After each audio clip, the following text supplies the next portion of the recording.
Hello friends. मैं प्रतिभा शर्मा, प्रतिभा सुमन शर्मा। अ, नीरज और शिवा से बात हुई थी। उस वक्त ये घटना नहीं हुई थी। हमारी अभिनेत्री प्रेक्षा मेहता, इन्होंने एक बहुत ही खेदजनक कदम उठाया है। बहुत दुख हो रहा है मुझे।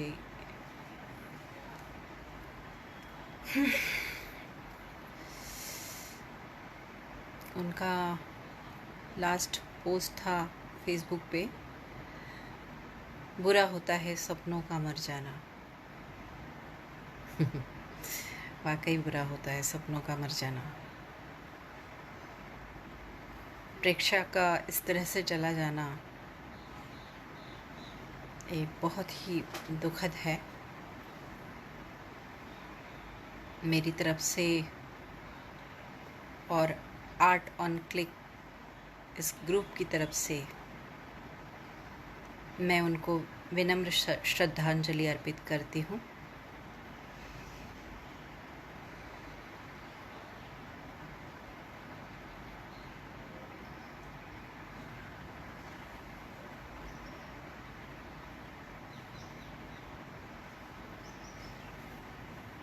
भगवान उनकी आत्मा को शांति दे।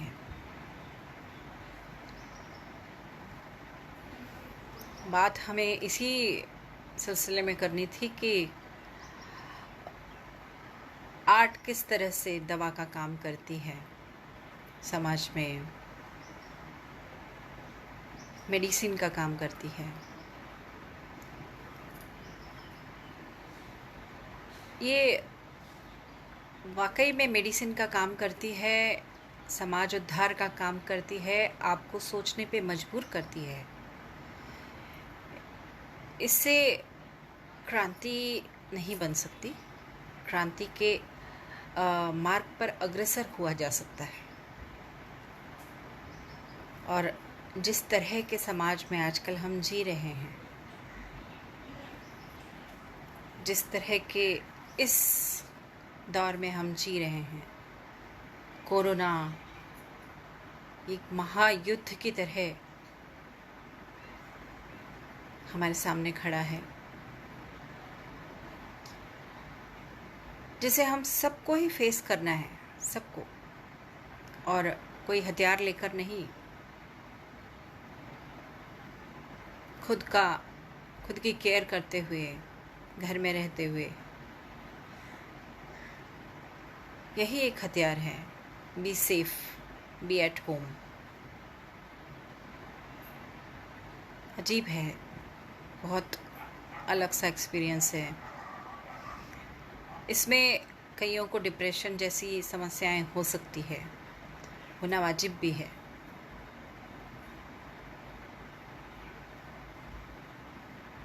और बहुत सारे लोगों को लगा कि कुछ होगा नहीं, इंडस्ट्री में भी कुछ कम होगा नहीं, ख़त्म हो गया सब कुछ।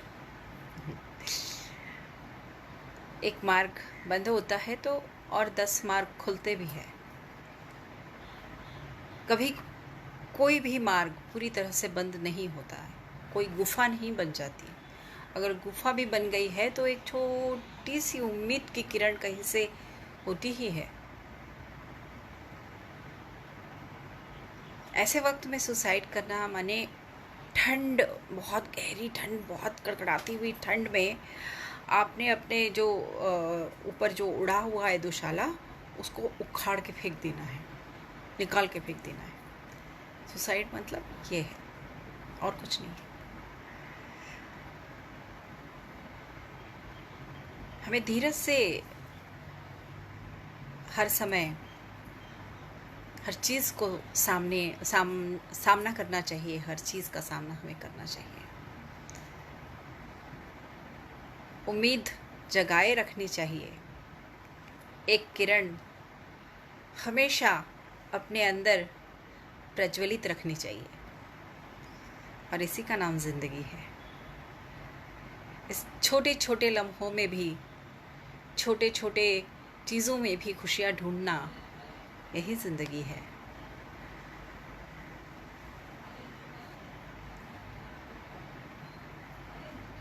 समाज में कला कैसे मेडिसिन का काम करती है। कोई फिल्म, कोई नाटक किस तरह से समाज को दिशा दर्शक हो सकता है, ये हमें जैसे हमारे ऊपर ब्रिटिशों का राज था उस वक्त भी नील दर्पण, राज दर्पण, इस तरह के नाटकों ने समाज जागृति की हुई है। समाज को जागृत करके उनके अंदर की जो क्रांति की भावनाएं हैं वो प्रज्वलित करके समाज को क्रांति के रास्ते पे लेके गए हैं ये नाटक।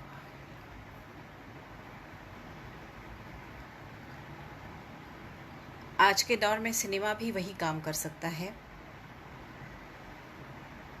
पर सिनेमा को हमने, जैसे कुछ चंद लोग हैं जो आर्टिकल 15, थप्पड़, पिंक, इस तरह की फिल्में बनाते हैं, जो एक तरह से समाज की आंखें ही खोल रहे हैं।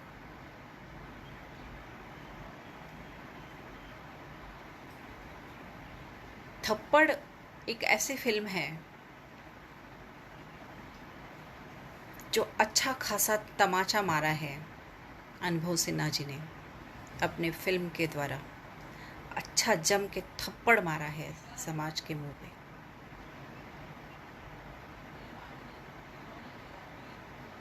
पिंक जैसे फिल्मों में अगर कोई औरत शराब पी रही हो तो वो आपके लिए अवेलेबल है, ऐसा सोचना ये आपकी गलती है।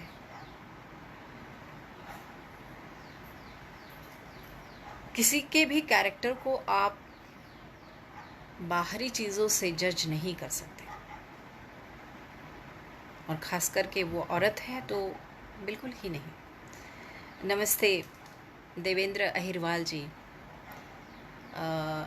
जफर संजरी जी, ओ वाह, Alpana Suhasini ji, great great great, nice nice, नमस्ते, बहुत अच्छे। नीरज इज वॉचिंग, वाह, great great, thank you so much, आप लोग मुझे वॉच कर रहे हो। आप पूछ सकते हो मुझे कोई सवाल अगर आप चाहे तो। जी Neeraj ji, Shiva is also watching, प्रणाम प्रणाम प्रणाम।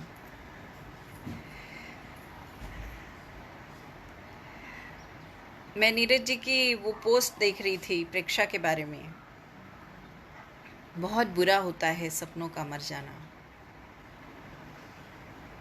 वाकई में नीरज जी, मैं आपसे बिल्कुल सहमत हूँ। प्रेक्षा की वो लास्ट पोस्ट बहुत कुछ कहती है, पर एक निराशा की गहरी खाई में भी लेके जाती है जहाँ हमें नहीं जाना है, न किसी को जाने देना है।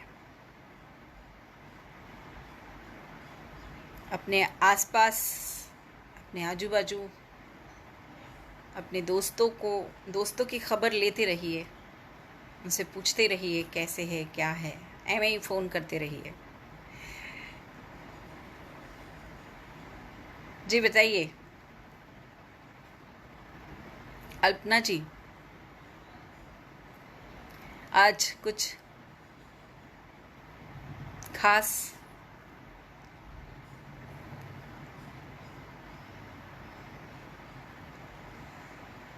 चलो मैं एक गाना ही सुना देती हूँ। आपकी याद आती रही रात भर, आपकी याद आती रही आपकी याद आती रही रात भर,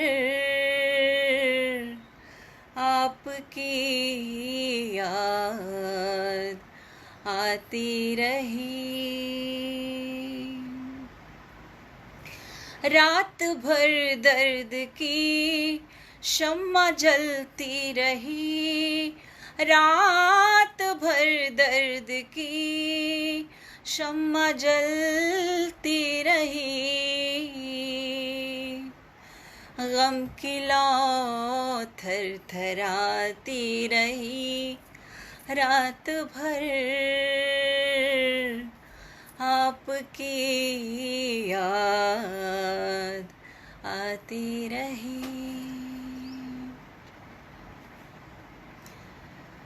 वाकई में प्रेक्षा की याद बहुत आ रही है मुझे, तो बहुत शॉकिंग लग रहा है ये सब। और उस वक्त में मैं लाइव आ रही हूँ।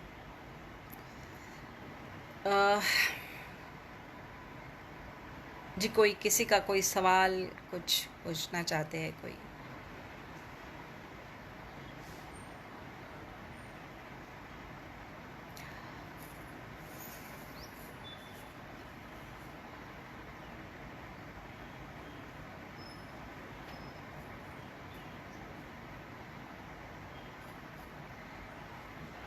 नीरज जी,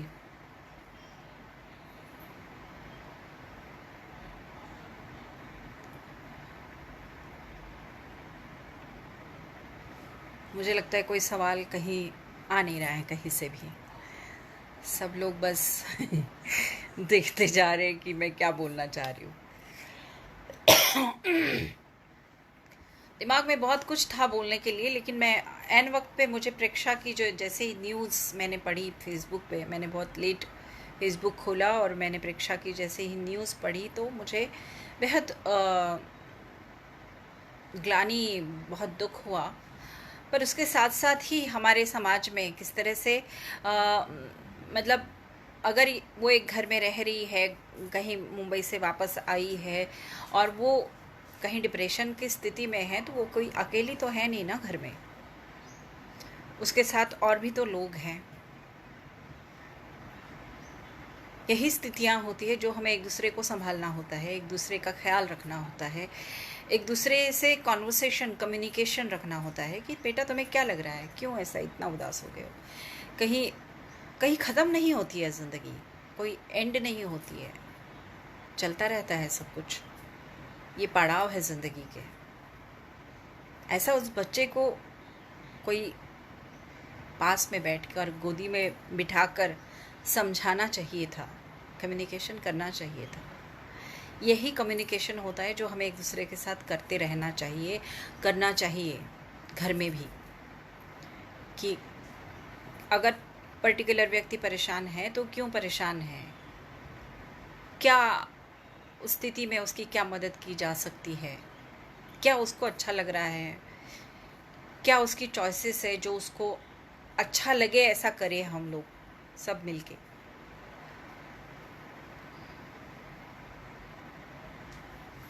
ये बहुत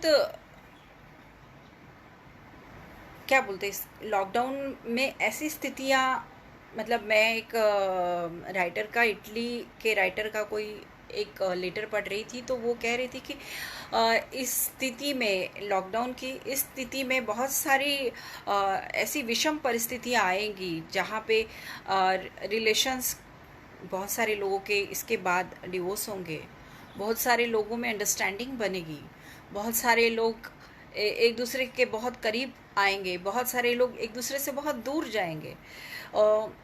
ऐसी बहुत सारी स्थितियाँ इस लॉकडाउन में होंगी।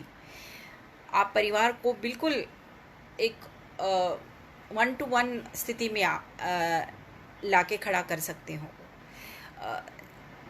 आप एक आर्टिस्ट हो, आर्टिस्ट वैसे ही बहुत सारी चीज़ों के बारे में बहुत अवेयर रहता है। समाज के बहुत सारे चाहे वो पॉलिटिक्स हो, चाहे वो एक देश की स्थिति हो, आर्थिक स्थिति हो, घर की स्थिति हो, समाज की स्थिति हो, ऐसे बहुत सारे उसके दालान खुले रहते हैं एट अ टाइम। अगर वो घर में भी कुछ काम कर रहा है तो वो बहुत सारी चीज़ों के बारे में सोच रहा होता है, अपनी क्रिएटिविटी के बारे में सोच रहा होता है। मैं वो वाले स्क्रिप्ट में, मैं उस सीन में मैं क्या लिखूँगी, उसका क्या मेरे दिमाग में, शायद मैं वो उस वक्त रोटी बेल रही होंगी, उस वक्त वो चल रहा होगा। ऐसे बहुत सारे जो दालान होते हैं हमारे दिमाग के, जो खुले होते हैं, जो हम बहुत सारी दिशाओं में एक दूसरे को मदद कर सकते हैं कि। और सबसे बड़ा बड़ा जो कम्युनिकेशन, सबसे बड़ा रिलेशन का सबसे बड़ा बेसिक जो है वो है कम्युनिकेशन। अगर आप कम्युनिकेशन में हैं एक दूसरे के, आप एक दूसरे से बातचीत में हैं, संवाद में हैं, तो बहुत कुछ पॉसिबल है। अगर संवाद में ही नहीं रहोगे, अगर संवाद ही कट कर दोगे एक दूसरों से, तो आपसे कोई मदद करना भी चाहे तो नहीं कर सकता है। ऐसी स्थितियां आना एक बहुत ही विदारक सिचुएशन है, जो बहुत ही पीड़ा देती है आपको अंदर से, सवाल खड़े करती है, आपके होने पर सवाल खड़े करती है, आपके आर्ट पे सवाल खड़े करती है, अपने आप एक बहुत सारी चीज़ों पे सवाल खड़े करती है। तो किस तरह की सिचुएशन में हम, किस तरह की बिहेवियर में, किस तरह के पैटर्न में हम फंसे हैं, ये हमें बार बार चेक करते रहना चाहिए। हमें एक हमारे परिवार के साथ समन्वय रखना चाहिए। एनीवे, बहुत कचोट रहा है मुझे प्रेक्षा का जाना। मैंने उनको देखा नहीं, लेकिन नीरज जी की जो पोस्ट थी वो मुझे अंदर तक कचोट के चली गई।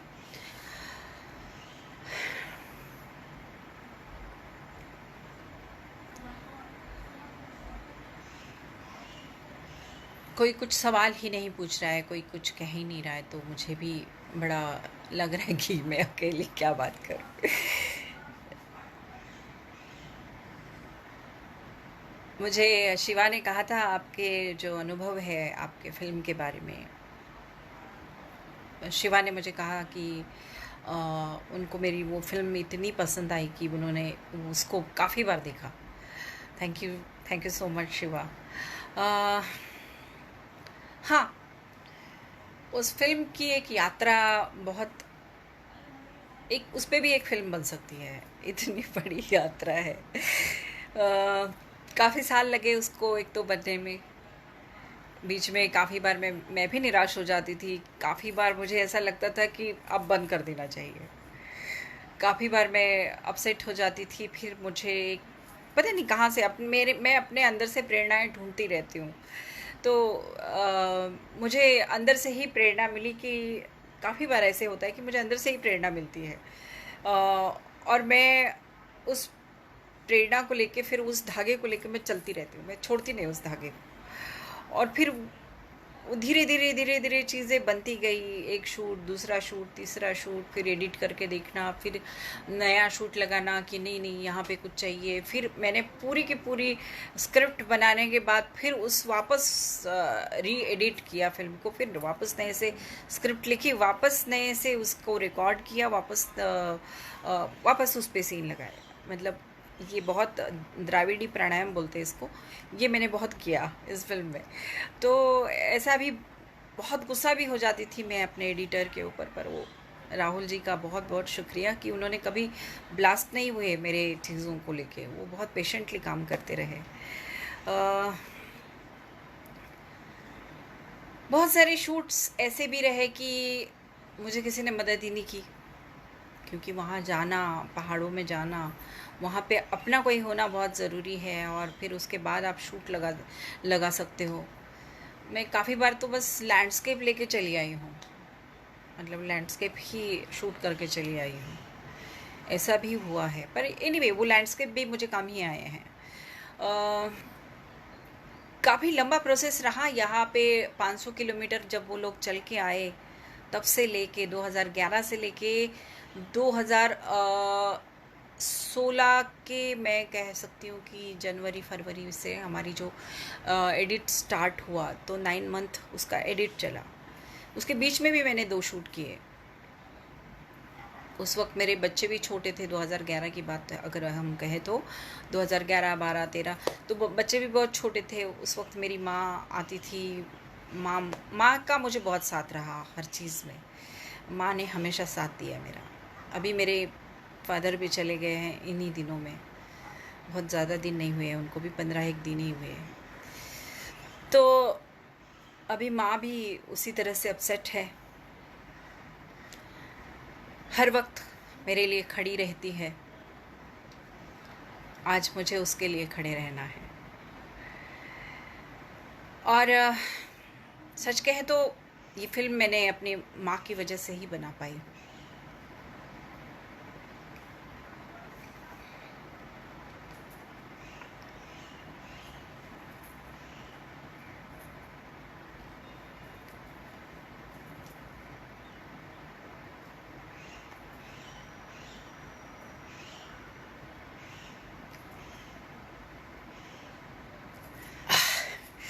तो इस फिल्म को लेके अगर मैं बातचीत करती हूँ तो ये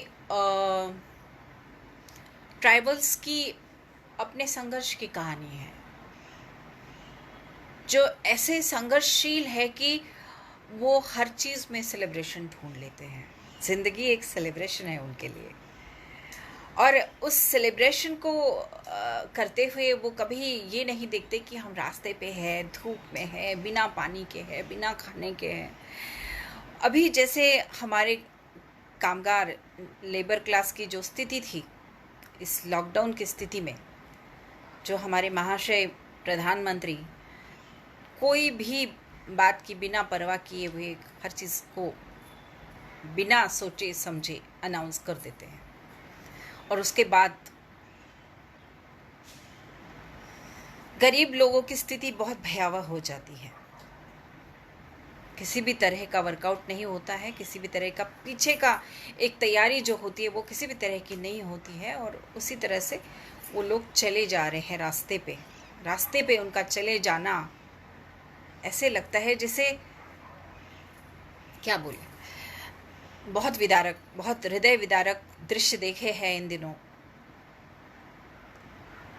वैसे ही मेरी फिल्म में भी था, पर वो चूंकि वो ट्राइबल्स हैं और वो ज़िंदगी को सेलिब्रेशन की तरह लेते हैं, और वो चले गए 500 किलोमीटर वो भी चले हैं, और 500 किलोमीटर चलने के बाद यहाँ आके मुख्यमंत्री के सामने अपनी मांगे रखने के बाद मुख्यमंत्री को उन्होंने सवाल किए। मुख्यमंत्री को पूछा कि भाई हम यहाँ पे अपने हक के लिए लड़ने यहाँ पे क्यों आए, हमें यहाँ पे क्यों आना पड़ता है।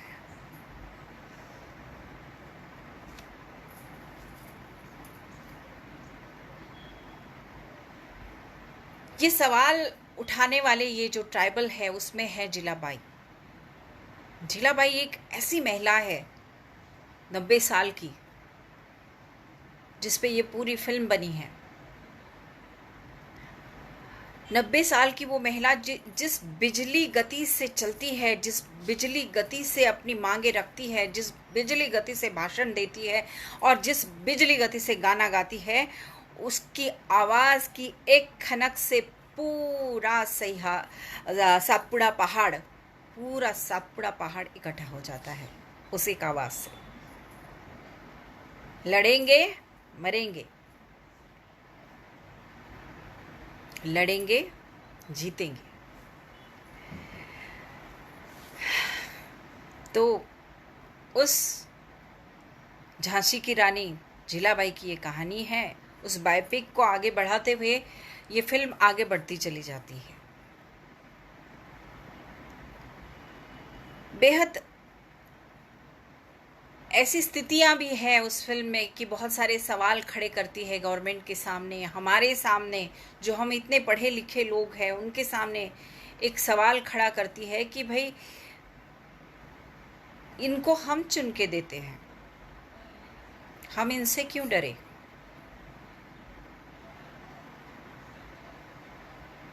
ये हमारे राजा नहीं हैं, हम इनके मालिक हैं, इन्हें हम चुन के देते हैं। ऐसा जब जिलाबाई कहती है तो सच में रोंगटे खड़े हो जाते हैं। और फिर उस वक्त में बिजली, पानी, हॉस्पिटल आज भी विदारक स्थिति है हमारी, कोरोना काल में तो हमें दिखाई दे रही है कि हमारे गवर्नमेंट्स जितनी जितनी आई उन्होंने कितना काम किया है। हॉस्पिटल्स, बिजली, पानी, इन बेसिक चीज़ों पे भी काम नहीं किया गया है। एजुकेशन, वही वही सारी बातें वो फिल्म में आती रहती है और बताती है कि ये सारे काम आप लोगों ने नहीं किए। इस वजह से मेरे जैसे जो जैविक बुद्धिजीवी है उनको ऐसे निरक्षर रहना पड़ा आपकी वजह से, आपकी इस स्थिति की वजह से। ऐसे जब जीलाबाई कहती है तो हमें कहीं ना कहीं अंदर तक कचोटती चली जाती है कि हम क्यों नहीं सोचते ऐसा, हम कोई सवाल क्यों नहीं करते। मैं तो करती रहती हूँ, मैं तो बहुत करती रहती हूँ फेसबुक पे सवाल। लोगों को प्रॉब्लम भी होती है लेकिन मैं करती रहती हूँ। तो ये फिल्म बनाने का मेरा एक मकसद भी ये था कि एक तरह से ये गांधी के विचारों वाली फिल्म थी। कहीं पे भी अगर वो पैदल चल रहे हैं या कहीं जा रहे हैं, अपनी मांगे मांग रहे हैं, उनकी क्रांति है, उनका आंदोलन है, तो वो शांतिपूर्वक गांधी जी के मार्ग से चलकर, सत्याग्रह के मार्ग पर चलकर, सत्य का आग्रह करते हुए।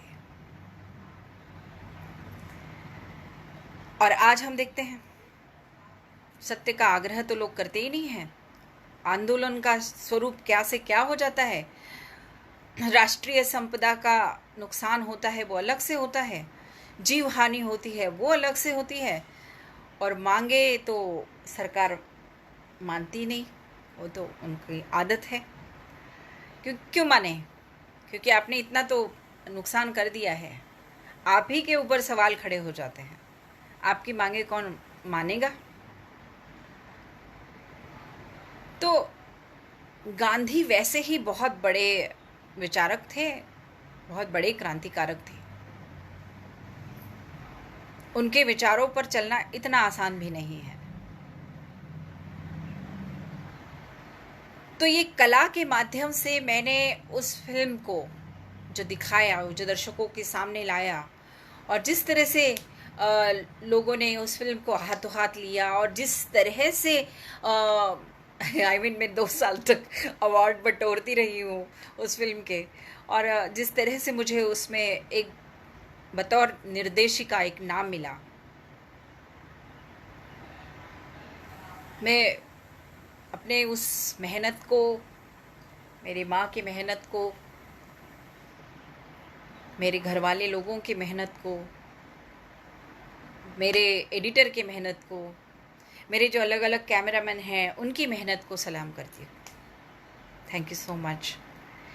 आपको मेरी ये सब बातें अच्छी लगी हूँ, ऐसे मैं आशा करती हूँ।